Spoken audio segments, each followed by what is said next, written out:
Welcome to my channel. இன்றைக்கி நம்ம சேனலில் மட்டன் வச்சு நெஞ்செலும்பு சூப் எப்படி செய்கிறதுன்னு பார்ப்போம். அதுக்கு நான் இன்றைக்கி மட்டன் ஒரு 1/4 கிலோ அளவு வாங்கியிருக்கேன். அதை நல்லா சுத்தம் பண்ணி கழுவிட்டு, மட்டன் கிடையாது, நெஞ்செலும்பு வாங்கியிருக்கேன். அதை நல்லா சுத்தம் பண்ணிவிட்டு நம்ம நல்லா 2-3 தடவை நல்லா கழுவிட்டு அதை எடுத்து வச்சுருக்கேன். அதுக்கப்புறம் அதுக்கு அந்த சின்ன வெங்காயம் தான், ஒரு கைப்பிடி அளவு சின்ன வெங்காயம், பூண்டு, தக்காளி எல்லாமே கட் பண்ணி எடுத்து வச்சுருக்கேன். நம்ம இதை மிக்ஸி ஜாரில் நான் கொஞ்சம் மல்லி, சோம்பு, மிளகு போட்டு அதையும் நம்ம பொடிச்சு வச்சுருக்கேன். இப்போ நம்ம இது எல்லாத்தையும் குக்கரில் போட்டு தான் நம்ம வேக வைக்க போகிறோம்.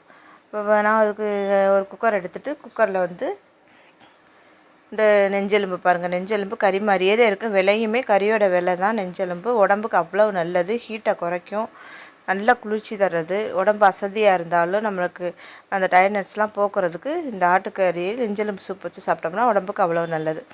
அதுக்கப்புறம் அந்த நெஞ்செலும்பு போட்டுட்டு சின்ன வெங்காயம், பூண்டு, தக்காளி, ஒரு ஃப்ளேவருக்காக ஒரு பச்சை மிளகா போட்டுக்கோங்க.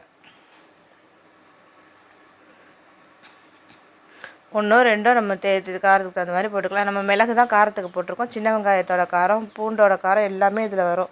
அதனால் நம்ம மிளகாத்தூள் போடணும்னு கட்டாயம் கிடையாது, போட வேண்டாம். மஞ்சத்தூள் போட்டுட்டு தேவையான அளவு தண்ணி ஊற்றி, நம்மளுக்கு எத்தனை பேருக்கு சாப்பிட, இது ஒரு 4 பேருக்கு சாப்பிட்றதுக்கு வரும். நம்ம தேவையான அளவு தண்ணி ஊற்றி நம்ம குக்கரில் உப்பு போடலாம் வேண்டாம். நம்ம ஃபஸ்ட்டு நல்லா நெஞ்செலும்பு நல்லா வேக வச்சு எடுத்துக்கணும். இறக்கிட்டு நம்ம உப்பு போட்டுக்கலாம். குக்கரில் செய்து எல்லாத்தையும் ஒன்றாக்கிட்டு நம்ம கட் பண்ணிவிட்டு இதெல்லாம் ஒன்றா சேர்த்துட்டு நம்ம மூடி போட்டு விசில் வச்சு எடுத்துக்க வேண்டியதுதான். ஒரு 4-5 விசில் வச்சு எடுத்துக்கலாம். அப்போ தான் அதோட அது எல்லாமே நம்மளுக்கு சாரெல்லாம் இறங்கி நம்மளுக்கு சூப்பு நல்லா டேஸ்ட்டாக இருக்கும். அதுக்கப்புறம் அந்த நெஞ்செலும்பை நம்ம போட்டு நம்ம குழம்பாகவும் வச்சுக்கலாம், எலும்பு குழம்பாகவும் வச்சுக்கலாம். இல்லை பிரியாணி எதுவும் தெரிஞ்சால் தாளிச்சாவில் அதை சேர்த்து செய்யவும் அதுக்கு அதை யூஸ் பண்ணிக்கலாம். அவ்வளோதாங்க, தான் சூப்பு போட்டு இறக்கியாச்சு.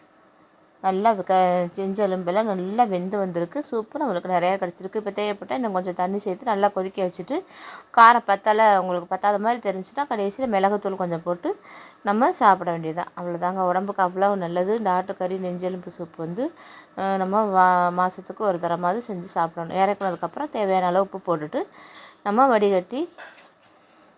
வடிகட்ட வேண்டாம். அதாவது எலும்பு எதுவும் இல்லாமல் நம்ம சூப்பு இதை ஊற்றிக்கலாம்.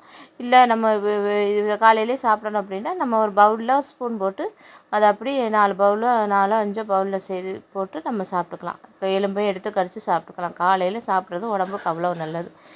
நம்ம எண்ணெய் தேய்ச்சி தலை குளிக்கிறோம்ல, புதன்கிழமை சனிக்கிழமையெல்லாம் பசங்க பொம்பளை பிள்ளைய, வெள்ளிக்கிழமை செவ்வாய்க்கிழமை பொம்பளை பிள்ளைய குளிக்க, அந்த மாதிரி எண்ணெய் தேய்ச்சி குளிக்கிற அன்றைக்கி கூட நம்ம இந்த மாதிரி சூப் செஞ்சு சாப்பிட்டோம்னா உடம்புக்கு நல்லது. ஹீட் அதுவும் குறைக்கும், இதுவும் நல்லது. அந்த மாதிரி கூட நீங்கள் செஞ்சு சாப்பிட்லாம். அவ்வளோதாங்க, ரொம்ப ஈஸியான மெத்தடில் தான் சொல்லியிருக்கேன். நம்ம வெங்காயம் தக்காளியை வெட்டி வச்சிட்டோம்னாலே சட்டுன்னு செஞ்சிடலாம். இதே மாதிரி செஞ்சு பார்த்துட்டு எப்படி இருக்குன்னு சொல்லுங்கள்.